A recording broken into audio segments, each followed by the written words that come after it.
नमस्कार दोस्तों। आज हम बात करेंगे कर्ण और जरासंध के मध्य हुए युद्ध की। यह सारा वृतांत किसारी मोहन गांगुली की महाभारत के शांति पर्व अध्याय 4 से लिया गया है। एक समय की बात है जब कलिंग देश के राजा चित्रांगद ने अपनी पुत्री का स्वयंवर रचाया।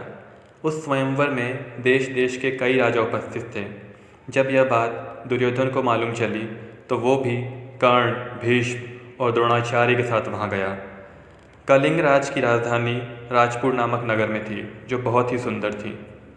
उस स्वयंवर में शिशुपाल, जरासंध, भीष्मक, वक्र, कपूतरोमा, नील, रुक्मी, अशोक भोज आदि कई राजा उपस्थित थे। जब वहाँ राजकुमारी पधारी तो सभी राजाओं के नाम लिए जाने लगे, और जब धीरे धीरे राजकुमारी सभी राजाओं के आगे से गुजरने लगी तो वो दुर्योधन के सामने से भी होकर गुजर गई। यह बात कुरुवंशी दुर्योधन सहन नहीं कर सका, तो उसने समस्त नरेशों का अपमान करके राजकुमारी को वहीं रोक लिया। राजा दुर्योधन को भीष्म और द्रोणाचार्य का सहारा प्राप्त था, इसलिए वह बल के मत से उन्मत्त हो रहा था। उसने उस राजकुमारी को रथ पर बिठाकर उसका अपहरण कर लिया। उस समय शस्त्रधारियों में श्रेष्ठ कर्ण रथ पर आरूढ़ हो, हाथ में दस्ताने बांधे और तलवार लिए दुर्योधन के पीछे पीछे चला।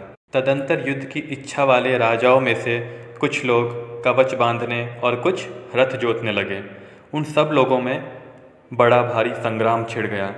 जैसे मेघ दो पर्वतों पर जल की धारा बरसा रहे हों, उसी प्रकार अत्यंत क्रोध में भरे हुए वे नरेश कर्ण और दुर्योधन दोनों पर टूट पड़े तथा उनके ऊपर बाणों की वर्षा करने लगे।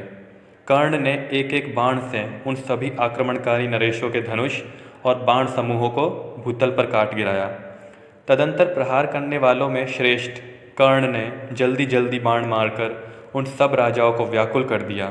कोई धनुष से रहित हो गए, कोई अपने धनुष को ऊपर ही उठाई रह गए, कोई बाण, कोई रथ शक्ति और कोई गदा लिए रुक गए। जो जिस अवस्था में था उसी अवस्था में उन्हें व्याकुल करके कर्ण ने उनके सारथियों को मार डाला और उन बहुसंख्य नरेशों को परास्त कर दिया।